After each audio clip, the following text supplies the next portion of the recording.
Assalamualaikum warahmatullahi wabarakatuh. Salam sejahtera bagi kita semua. Shalom, Om Swastiastu, Namo Buddhaya, dan salam kebajikan. Kami mahasiswa dari kelompok 8 Universitas Sumatera Utara akan membahas perihal Islamofobia dan ketakutan terhadap agama, yang bertujuan untuk memenuhi tugas mata kuliah pendidikan kewarganegaraan kelompok 8 melalui video podcast ini. Karena seperti yang kita ketahui belakangan ini, kita mendengar bahwa Menteri Agama yaitu Pak Yakut Khalil Qomas mendukung langkah PBB untuk menetapkan tanggal 15 Maret menjadi Hari Internasional untuk memerangi Islamofobia dan menyatakan bahwa gelombang ketakutan terhadap agama harus diperangi. Dari info yang saya peroleh melalui tempo.co, Menteri Agama juga mengatakan istilah Islamofobia sering dipahami sebagai gelombang prasangka, diskriminasi, ketakutan, dan kebencian terhadap Islam dan Muslim. Ia juga mengatakan segala bentuk gelombang ketakutan terhadap agama harus diperangi. Menteri Agama berharap keputusan PBB ini bisa menjadi momentum bagi umat Islam untuk berada di garda terdepan dalam mengatasi berbagai permasalahan dunia. Umat Islam harus dapat menunjukkan tingkah laku yang sesuai dengan prinsip Islam yang cinta damai. Demikian pula umat agama lainnya, kata dia, agar menunjukkan sikap sesuai ajaran agamanya masing-masing yang juga mengedepankan persaudaraan dan kedamaian. Penting bagi umat seluruh agama untuk memastikan bahwa kerukunan, perdamaian, dan harmoni adalah ajaran universal agama. Sudah semestinya semua bergerak bersama dalam menciptakan persaudaraan, kemanusiaan, bukan perpecahan dan permusuhan, kata Yakut. Di sini kita akan berbincang mengenai topik ini dan bertukar pendapat mengenai masalah ini. Dan di sini saya tidak sendiri, saya bersama rekan saya yang juga sebagai MC yaitu Peri Sianturi, dan rekan saya yang sebagai narasumber yang pertama yaitu Okal Jundi, yang kedua Patar Simangungsong, dan yang ketiga adalah Farhan Situmorang. Oke, jadi yang pertama akan kita bahas yaitu pengertian dari Islamofobia. Apa sih Islamofobia ini dan sejak kapan adanya Islamofobia ini? Baiklah, mungkin jika membahas mengenai Islamofobia, Islamofobia ini sendiri berasal dari dua kata, yaitu Islam dan fobia. Yang mana Islam itu sendiri merupakan salah satu agama, dan fobia merupakan ketakutan berlebih akan sesuatu. Jadi dapat kita simpulkan bahwa Islamofobia ini merupakan ketakutan terhadap agama Islam yang berlebihan. Untuk waktu kemunculannya sendiri, sebenarnya Islamofobia ini sudah ada sejak zaman Nabi. Itu terjadi pada saat kaum Quraisy yang takut akan kedatangan umat Islam. Lalu Islamofobia ini kembali muncul dan menjadi topik pembicaraan di berbagai negara karena disebabkan oleh tragedi Menara Kembar di Amerika, yang mana kelompok ekstremis Islam Al-Qaeda melakukan pembajakan 4 pesawat dan melakukan serangan bunuh diri yang sasarannya saat itu adalah Amerika Serikat. Namun, hanya ada 2 pesawat yang menabrak Menara Kembar. Pesawat yang pertama yaitu jenis American Airlines Boeing 767. Lalu selang 18 menit kemudian, pesawat dengan tipe Boeing 767 dari maskapai United Airlines kembali menabrak Menara Kembar untuk kedua kalinya. Untuk pesawat pertama sendiri berisi bahan bakar sebanyak 20.000 galon bahan bakar jet. Lalu untuk pesawat yang ketiga menghantam sisi barat daya Pentagon dan pesawat keempat jatuh di dekat pedesaan Pennsylvania. Dari tragedi itulah muncul tanggapan ataupun opini-opini negatif mengenai Islam itu sendiri. Berarti sebenarnya secara tidak langsung bukan agama yang ditakuti, melainkan orang-orang yang membawa agamanya untuk melakukan sesuatu yang dapat merugikan orang lain, begitu? Ya, itu benar sekali. Karena manusia lah yang memiliki ego. Jadi mereka melakukan segala tindakan berdasarkan egonya. Namun sebagai pembelaan, mereka mengatasdasarkan agama sebagai tindakan-tindakan mereka ini. Baiklah, kita menuju pertanyaan selanjutnya. Jadi pertanyaan ini untuk Patar Simangungsong ya. Jadi Patar, kenapa Islamofobia bisa bertahan sampai sekarang? Yang pertama yaitu alasannya karena baik negara maupun media cenderung memelihara narasi bahwa Islam adalah sumber teror. Karena masih ada bentuk kekerasan seperti ISIS atau pengeboman. Yang kedua itu mengapa Islamofobia bertahan sampai sekarang, yaitu kebencian terhadap Islam semakin terpelihara sejak membesarnya arus globalisasi, membuat masyarakat memiliki ikatan yang primordialnya. Alasan yang ketiga itu yaitu masyarakat mulai merasa aman dan nyaman terhadap orang seidentitas dengan mereka, baik warna kulit dan agama. Sebaliknya, mereka cenderung mulai sering menyalahkan kelompok yang dianggap asing dari mereka. Nah, selanjutnya nih Pak Tar, pertanyaan selanjutnya. Bagaimana dengan kemunculan Islamofobia di kalangan masyarakat? Munculnya Islamofobia di kalangan masyarakat, sebenarnya Islamofobia ini merupakan fenomena yang sangat memperhatikan. Apabila fenomena ini tidak dilanjuti, maka akan memunculkan berbagai konflik di berbagai negara. Jiwa keislaman seharusnya akan tercermin dari perilaku dan sikap seseorang dalam kehidupan sehari-hari. Individu dengan jiwa keislaman yang utuh akan bertindak dan bersikap sesuai dengan ajaran Islam. Salah satu sikap yang ia tanamkan yaitu toleransi. Toleransi adalah sikap yang harus tertanam dalam jiwa seorang muslim. Adanya toleransi akan menciptakan kedamaian antara suku, agama, dan bangsa.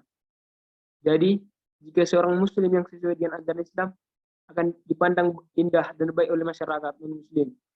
Karena pada dasarnya ajaran dalam Islam adalah ajaran yang indah, mengingat Islam adalah agama yang indah dan agama yang sempurna.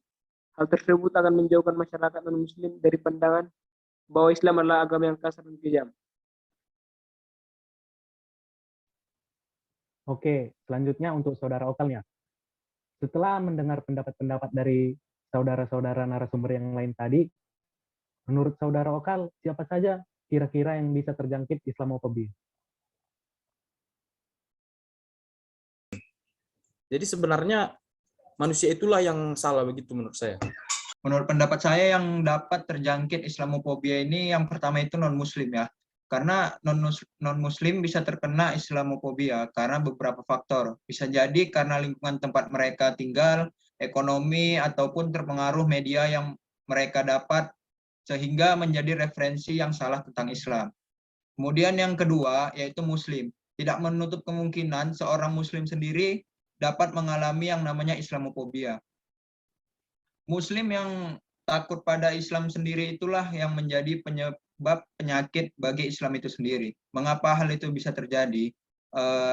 Di antaranya faktor penyebabnya adalah taklid buta, tidak open-minded, kemudian terlalu fanatik dengan kelompok yang diikuti, sehingga segala sesuatu selain yang ada pada kelompoknya dianggap salah, radikal, dan bid'ah. Oke, Menurut jadi saya seperti itu. Oke, jadi menurut kalian apa saja efek dari Islamofobia ini sehingga menimbulkan hal-hal tersebut di kalangan masyarakat, khususnya kita sendiri? Menurut saya efek yang dapat ditimbulkan dari Islamofobia yaitu aksi kekerasan yang ditunjukkan atas nama Islam sangat bertentangan dengan ajaran Islam yang sesungguhnya. Akibatnya, banyak orang non-muslim menjadi takut untuk menjalani komunikasi dengan orang muslim. Banyak orang non-muslim menjadi salah paham dengan aliran yang ada dalam agama Islam. Hal ini memberikan akibat yang muncul dalam diri masyarakat perubahan perilaku, kegiatan, atau tindakan.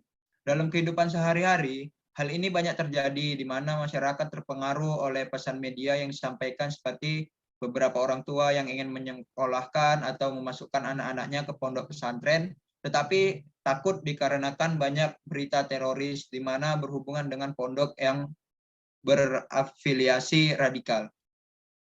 Selanjutnya, seperti konflik yang akhir-akhir ini banyak dibicarakan yaitu mengenai umat Islam di India, yang dimana disahkannya amandemen kewarganegaraan baru di India atau The Citizenship Amendment Act atau disingkat dengan CAA.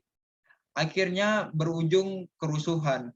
Undang-undang tersebut dianggap akan mendiskriminasikan kaum muslim India karena akan dapat menghilangkan status kewarganegaraannya di India.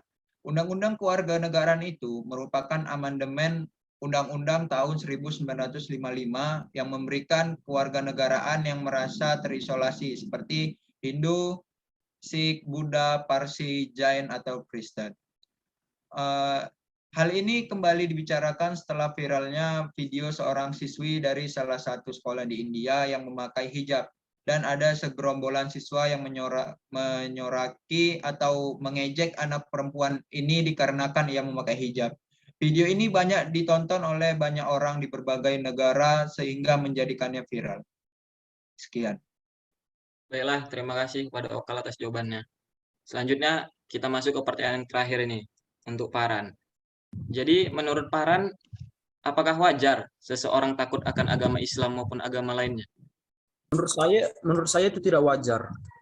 Karena hal itu sebenarnya sangat tidak rasional dan sangat bertolak belakang dengan Islam yang sebenarnya kita ketahui bersama. Islam itu merupakan agama yang indah dan cinta akan damai. Namun, umatnya sendirilah yang sering melakukan kesalahan seperti melakukan tindakan konyol ataupun tergolong keji dengan dalih sebagai jihad. Ini sebenarnya yang salah.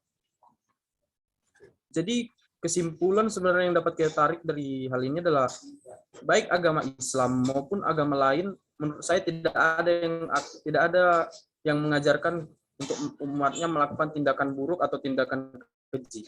Namun umatnya sendirilah yang melakukan hal itu, dan mereka bersembunyi di balik kata bela agama untuk menyembunyikan perbuatan buruk mereka. Karena setiap agama itu baik, tidak ada agama yang jahat. Seperti itu menurut saya. Baiklah, kepada saudara-saudara sekalian, terima kasih atas jawabannya. Itulah tadi perbincangan kita dengan tamu kita hari ini.